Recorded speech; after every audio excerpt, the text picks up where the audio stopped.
So in Montgomery County, the calls for a moratorium on data centers is heating up. And in Prince George's County and the state, people are talking about what to do about high utility bills.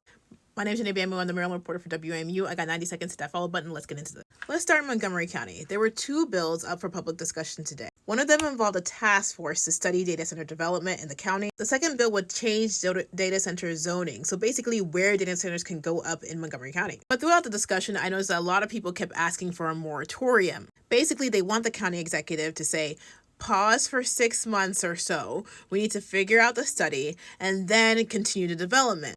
But the developer for the data center was also there, and he said it wasn't fair for the county to start changing rules after they already had their stakeholder process and were moving forward with development in Dickerson. You guys know that story that we did earlier before. Now, I asked the county executive's office, are they planning to do a moratorium? He was a little bit cagey about it and kind of threw that onto the county council and basically said if the council asks him for more time, he's thinking about and willing to do a 6-month moratorium.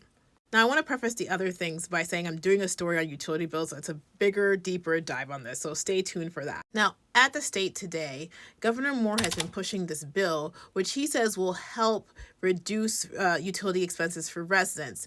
Now, there's some sticking points to this. Some senators are not excited about another round of rebates for Marylanders. They wonder about its effectiveness. There's also other parts of the bill that have more long-term features like upgrading the grid's technology and also investing in things like solar. Now, in Prince George's County, in response to resident outcry, council members have introduced a resolution that would call on the Office of the People's Counsel to investigate utilities for how much they're charging residents for their rates. Now, I'm out of time, but if this is something that interests you, you better hit that follow button and share with your communities because this is super important and I got a good story coming out that you don't want to miss.